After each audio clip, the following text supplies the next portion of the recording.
Hey everyone, how's it going? It is I, the real Randy Chavez, coming at you today with a VeVe OMI update video. We'll do a little bit of Bojack and Comfy as well. Guys, for new, welcome. For not, welcome back. I love y'all. Everyone say hello to Dashi. Hello, Dashi. Commenting, liking, and subscribing is a free way to help support the channel. Non-free ways are Patreon and smashing that super thanks button down below. And we'll get right into it today. We do have a little bit to go over. Bojack Horseman, the Bojack coin on ETH is up about 30% today. It has over 100,000 in volume, up to almost 600,000. So I am pretty happy with that. You can't see that. I don't know why. Sometimes the phone turns off when I don't want it to, and it turns on when I don't want it to. It's like Teen Wolf. You can do it when you want, but sometimes it happens when you don't want it to. I don't know if anyone's ever seen that movie. It is quite old. We are going to go, before we get to the OMI, there is a little bit to go over there. We'll just go over the Grumpy Cat real quick. We were up is this the right one? There's two Grumpy Cats. We have this is the right one. So we're actually up about 0.3% on the day. We were up about 30% yesterday. We're at $1.2 million market cap, over 100,000 in volume, about 125. Again, I'm going to go and say that something happens with Bojack first, at least as far as something cool with the project. The other stuff for Grumpy Cat will probably happen early next year. But again, we're all here to talk about OMI. There is quite a bit to go over, so I'll go over what it did on the day. Down about 1.9%. We're at 820,000 in volume on the day, which is a bit better than yesterday. I think we were at like 500. We are at 00069, so everyone comment nice down below for the 69. And like I said, there is a little bit to go over. In case you missed it, yesterday Akomi had gone and tweeted with Season 1 less than 2 weeks away. It's time for a chat, wouldn't you say? Is that a Dr. Seuss rhyme? Join the Akomi Discord and do not delay. Oh, this is definitely a Dr. Seuss rhyme. The Q&A is coming 2 p.m. Eastern Standard Time on Friday. Yeah, okay, that's Foster. What are you doing with me? So we go on and take a look. I really wish that a bunch of these things could happen after the workday. Unfortunately, that's not the way VeVe and Akomi rolls. They're like, no, let's do it during the middle of everyone's day, which is fine. I may or may not be able to go live for that. If you don't have Discord, I'm sure someone will record it. I hope somebody records it. I might be in the city this weekend, so I'll keep y'all posted. A lot of business stuff going on that I can't wait to tell you all about after. And a bunch of people are speculating, oh, is this because of the expiry? Oh, what type of questions are going to be asked? So be advised, you could ask whatever questions you want. I could only imagine, though, most of these questions are probably going to be like, when exchanges, when utility. Like, again, everything that they've told us, they've told us. It does seem a little bit interesting that David said, oh, hey, the expiry is happening in X amount of weeks from whenever he last spoke. So a lot of people are calculating end of December, early January. But, since the expiry is happening and now they're holding a Discord space on it, some people are like, oh, maybe, they're going to have some announcements. To really curb expectations, listen, it seems like the Q&A is really just for people to ask about Season 1 OMI rewards, which, again, there was an entire article on. I did a live on. I mentioned it in videos. I think that's mostly what it's going to be about, any confusion there. I don't think that it's going to be about anything else, any other questions pertaining to exchanges or other utility that hasn't been announced. They might just give you oh, yeah, well, we're working on it, or you'll see it when it becomes announced. But again, that's just my opinion there. Now moving on to one of the lawsuits that is going on with OMI, which is the Hable versus Gadenzi. This was kind of making its rounds over on Twitter, over on Telegram, pretty much anywhere that you could go and search for OMI, and it was searchable. People were talking about it. Obviously, Gadenzi being the bad actor here, and then you have the plaintiff, Hable, being like, hey, this guy is committing securities fraud, and the judge kind of going and just saying, well, he's really not for X, Y, and Z. And there's a bunch that you could say about that, and there's going to be other people that are probably going to know a little bit more than me, legal jargon-wise. But the judge just concluded, in essence, that the pieces of litigation that Gadenzi could have been talking about, again, I don't want to go too deep into some crazy details here, but basically saying that they were not related, and the statements to the market as a whole were true. I don't want to get into why this could be wrong or right. Again, not a lawyer here. It's not legal advice, but I think the plaintiff, Hable, has the chance to appeal this. He can appeal it if he wants, and I think if you get the correct evidence in front of a judge saying, hey, here's X, Y, and Z, as long as the judge is competent enough, it would be really good if Ganenzi loses that. But to be honest, I don't know if that's really going to matter. You have a bull run coming up, and for the bull run, OMI, I think, is going to fly anyway. When does that happen? I don't know. It's not financial advice. This is just what I'm seeing. So what are some things that happened last night? Okay, well, I had gone over that they were teasing Coca-Cola, and Brock McBlockchain was teasing that would be one giant Coca-Cola bear, like a polar bear cut into 4 pieces. I was teasing that I hoped it would be Jack Daniel's Coca-Cola. I think that would have been fun. David Yu going off and saying, oh, hey, snow and bear, as in multiple bears. Like you see a panda bear there, you see a polar bear, you see a grizzly bear, and then you see a black bear. That black bear has a thing that makes it kind of look like Dick Grayson, that particular outfit. But I was like, oh, if it would be 4 different bears, I would be super excited about that. I would get the brown bear because brown is best. Polar bear is really cool. Anything, these would be heckin' awesome if something like that were to happen. Then it did come out later on today that it is not going to be different bears. It is in fact going to be something completely different, which is going to be vending machines, which is fine. There's a couple announcements that we have, so we'll go over the vending machine one first. I actually used to have a vending machine when I was younger. Me and my buddy Joe, we would swap it every 6 months. We went in on it. It was just cool to have. It wasn't to make money or anything. It was just you stock it. I mean, I would stock mine with some Yoo-Hoo, with some Aquafina water, and a couple other things. My friend Joe was had a bunch of sodas. But anyway, vending machines are really fun. So to have it in your room or in your home space in the Veveverse, and we'll get to Veveverse in a second, I think it'd be really fun. So the vending machines, they look like this. They're only $20 per, so I like that it's a pretty low price point. There are 1,980 of those uncommon. There are 1,550 of the rare. And then you have 960 of the ultra rare. And it's like, okay, these are kind of a lot. There's a decent amount of mints, even though there's not, they don't have a high price point. But why this is likely going to sell out is because you only have 270 of the secret rare. And that 270, because they keep 90, you have 180 of them. So that is super, super rare. Super, super scarce. I know a buddy of mine that's probably gonna get all of these. Again, it's $20, $20. People are gonna want to gamble. They're like, it's $20. If I get the secret rare, great. I can go on and have that and maybe complete the rest of the set. Most of the rest of the set is most likely gonna go under retail. Maybe the ultra rare might be close because $20 is really not a lot. But definitely the secret rare will be well above retail. That's likely going to be, I don't know, $80, $100. So you can kind of get that essentially for free, go and collect the rest of the set, or you can go and collect the gems, sell that. So that's what some people are probably going to do. On top of that, you do have another announcement for the new postal stamps. So the United States Postal Service does have stamp art snow globes. They have a snowman with almost 1,900 editions. They have a Santa Claus stamp in a snow globe. Ooh, that's really bright there. That also has 1,900 editions. You have a Christmas tree, 1,300, a reindeer in there for another 1,300, and then you have the secret rare, which only has 336. So what does that mean? Well, you subtract 90, that means 246? Yes, 246 of those. So again, super scarce, and these are only $6 per, so I do expect this to sell out as well. Speaking of things that are selling, you have the gold and silver VeVe logo, one of which, and this was not a crazy mint number like 69 or sub 100 or, well, there wouldn't be no 666 because this cap at 500. 420, that'd be a really cool one. This was just a normal, I think, number 335 gold and silver VeVe logo that sold for $5,100. Now the floor is, I think, $5,400. So it's pretty nice. Like, I wish I would have bought some. Every now and then, you have somebody that gets liquidated for whatever reason, needs money for whatever reason, and they go and they sell that for like the low fours, like 4,200, whatever. I do not have those funds. If I had those funds, I probably use it for more OMI. But if I had those funds, I would probably go and get a third because it is too, in my opinion, that is too important for the future of utility. Now, that being said, there is a event in France next month.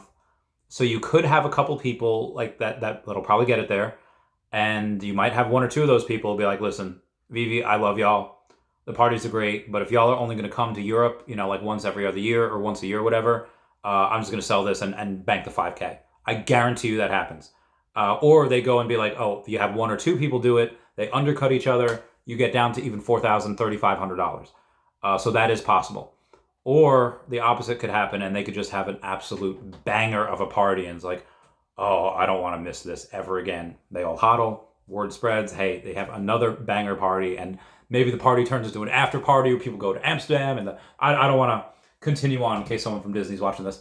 But you could have the opposite happen where you have people go and say, like, this is amazing. I want to have this forever, just for the memories, just to go and do this again anytime they come to town. It doesn't matter if they come once a year or once every 5 years. You know, when you have gold, you know, you keep it. So I would go and say either of those things could happen, or it could meet somewhere in the middle where maybe one sells for $4,500 and then it slowly climbs up after that. There could be no effect. You know, we'll see. Speaking of no effect, we have VeVe giving out a email yesterday saying you've been invited to join Veveverse. Follow these 3 easy steps to get started. Create an account, access your welcome email, sign in with username URL. Thought that would be pretty heckin' dope. And then guess what they did? Not 2 hours later. The email that was for the space, so that you can have you have a bunch of, I don't even know if I can say what the spaces are going to be like, so I'm not going to. We did get an email literally like 2 hours later, and I posted about it on Twitter. I'll go and read it real quick. Hi Randy, you may have incorrectly received a beta invite to the Veveverse via email. Unfortunately, this was sent by mistake while we were loading VeVe users into the Veveverse. Please disregard the email for now, as you will not be able to access the Veveverse yet. We apologize for any confusion and acknowledge the disappointment this may cause.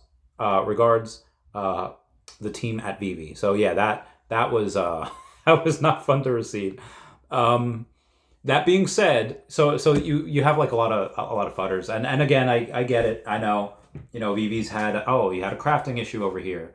You have another issue where we have to delay the Star Wars drop a little bit. You know, it's a new thing that they were doing.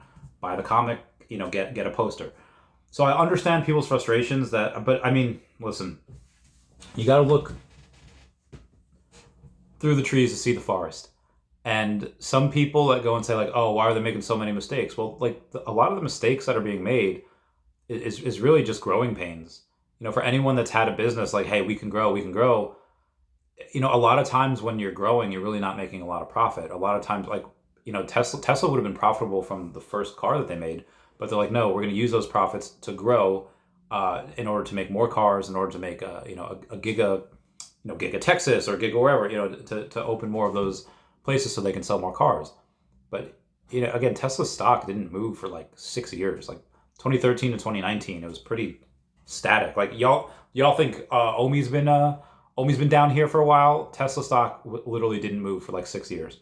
Price of silver outside of last month, you know, hasn't really moved for 10 years. There were times in 2023 where silver was lower than the price it was in 2013, 10 years ago. Heckin' ridiculous. And that's not from swinging wildly. That's just because, you know, silver bullion really had no growth. But anyway, these mistakes, nobody likes mistakes. Nobody likes having delays. Nobody likes having to go and, hey, we were supposed to have a drop at this time or this at this time, and then, you know, have it delayed. But the fact that they're doing this, well, why is this mistake being made? Well, you never had a comic book, buying the comic book, and then suddenly you get eligible, you know, you get a poster. That's never happened before. You know, Veveverse beta invites, this is relatively new. And again, they are, you know, going to correct their mistakes. They had Eagle Eyes post on the Discord today saying, yesterday was a whirlwind, wasn't it? Some of you may have noticed a special surprise in your inbox, a beta invitation to the Veveverse. But hold on, there's a twist in the tale. It turns out the invite was a bit too eager to reach you and arrived ahead of time, putting the final touches on a new update to provide you all with a great experience. If you were one of the lucky recipients of the premature invite, consider it a sneak peek. You're definitely in the next beta group. We are working around the clock to resend these invites to get you started over on your journey. If you were, I just read that. When you do receive your invite, jump into our Discord and head over to the hashtag #GetHelp. Remember Loki and Thor, get help, and he yeets Loki into the guards. We apologize for the hiccup, but hey, every great journey has its share of little adventures, right? We're incredibly excited to embark on the next chapter of our VeVe journey with you. The future is bright, and we can't wait to explore it together. Keep your eyes peeled and your excitement high. So be advised, if you did get an invite, got it revoked, got it taken away, you will be in the next round of beta invites. They just haven't, you just haven't gotten it yet. You'll get it hopefully next week. We'll see. Also, I did not mention that that Star Wars comic. I mean, I mentioned it, but I didn't talk about how there were 6,850 editions, which means about $6,450 at $10. They had sold out, so nice $64,000 right there in 20 minutes, not including the secondary. So let's say that's close to 69. Nice tempo of the 69. You know what to do. We do have Bob Lucas, which has 250,000 followers over on the Twitter, saying, the level of SEC engagement and back and forth changes on Bitcoin ETF tells us this is a 99.9% done deal. This comes from Lyle Pratt saying, looks like Blackout has caved to the SEC's demands to exclude in-kind creations and redemptions from their spot Bitcoin ETF. They've just filed their amendment.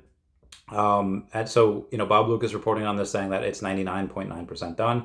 I am 100% okay with that. If you're wondering what that means, it's fairly simple. BlackRock removed the in-kind language and instead put these transactions will take place in exchange for cash. So with an in-kind transaction, I would be able to go and give BlackRock Bitcoin, and they would give me their ETF shares. Now I give BlackRock cash, and they use that cash, most likely send it to a custodian like Coinbase, or actually purchase it and hold on to Bitcoin, and then they would give me those ETF shares. So it's just kind of an extra step. Not really as good for BlackRock. Doesn't really affect anyone else, though. Speaking of which, we do have CC15 Capital going on and looking at a couple of wallets, saying this guy accumulated over $1 billion worth of Bitcoin in the last 30 days. He buys 97.8 million US dollars worth in each address and starts buying Bitcoin in that new address. Again, up to $97.8 million worth, which is, oh my God, that is just heckin' ridiculous. That guy is, I don't know who he is, but I love him. We have some Feesh news. The Feesh says, breaking news, the Feesh city has been saved. The citizens have raised over 50 million clams together to pay off the back taxes and save the city. Melantis board stuck in a stalemate over the removal of the CEO. So if no end in a couple of hours, it's probably done by now, a random citizen will decide to vote. Brock goes on and shares that and says, the city is saved. Why aren't they kicking out that CEO who tried to murder Larry the Lobster? Seems to be an easy vote, and I would agree. We have a couple people collecting things. You have Chris Sever saying, the X-Men are coming. This fan had to grab these two secret rare variant comic beauties at near all-time low floors to prep First Appearance Gambit and Kitty Pryde / Emma Frost combined with VeVe all-time highs. These will likely be over 1,000. Thanks, VeVe Market. These are pretty cool. And again, the X-Men do be coming, though. We've been teased with them before in the MCU. I cannot wait to see how they go and handle it in Deadpool 3. They go and handle it with whether it's another Doctor Strange movie, or they go and they handle it with a speaking of which, I did mention yesterday a little bit with Jonathan Majors and Kang. Two of the people that really stuck out that people suggested were John Boyega. He was what's his name in the Star Wars movies. Now those new Star Wars movies really were not that good. The first one was okay. Force Awakens I really liked. The other ones were anyway. It's just, I think he did a good job with what he was given. The movies were just really not done well. And then Denzel Washington. Oh, could you imagine Denzel Washington as a version of Kang? Oh, or many versions of Kang. They may still do that. They might not, though. There is a chance that outside of being recast, that they just skip over Kang Dynasty completely, or they settle him in another movie, and then they do, instead of having Avengers 6, Secret Wars being one movie, they might make Avengers 5 and Avengers 6, two separate movies, kind of like we did. Originally, it was Infinity Wars Part 1 and 2, and then they made it Infinity War and then Avengers Endgame. They might do something similar with this. There's so much stuff to be done. And I know a couple of people are probably going to be excited because either they didn't like Jonathan Majors or they just don't like Kang in general. I think he played the part fairly well. He just didn't have really that that good of a script in Ant-Man. But he did really well in Loki season 2. And even though I liked Ant-Man 3, just not a lot of people did. But a lot of people were like, bring back Loki, which, he's never really left. He's always still been here. or bring back Thanos. Be advised, Thanos will come back over for Secret Wars. Dr. Doom will play a big part in that as well. Dr. Doom will play like the biggest part in that. Anyway, moving on. We do have somebody there. Somebody asked who is your favorite Web 2 company that you hope that you're excited about getting into Web 3. You have somebody saying Disney, actually, mostly because they're doing it with Dapper, and I think no one understands NFT and cultures better than them. So we have our own Wen Supergirl, Wen Lopez, saying, actually, they started it with VeVe Official. VeVe Official post says it's true. So glad to see other people out there are repping VeVe. Well, we have day 8 of the 12 days of VeVe. So these are mark the 71 through 80th winners that we have, and they are getting a Planet Hulk, which is an ultra rare, a Disney Platinum Moment Tinkerbell, a Monster Hunter Secret Rare, a Giant Size X-Men #1 common. Then you have a Gold Robot ultra rare. Then you have a Boba Fett ultra rare. Then you have an Avatar Quaritch's Banshee. So it's one of the Banshees secret rare. That's pretty dope. You have a Dash secret rare from The Incredibles. House of Dance featuring DJ Octo. That's like $200. That's a secret rare as well. Tricky the Obese Bunny Gold secret rare. So there's a lot of secret rares being done on this. I think that's pretty cool. Anyway, guys, that seems like that'll be it for me. Please comment, like, and subscribe. Comments are good for the YouTube algorithm. Everyone say bye-bye to Dashi. Bye-bye, Dashi. I love you guys. Goodbye. Meow, meow, meow, meow.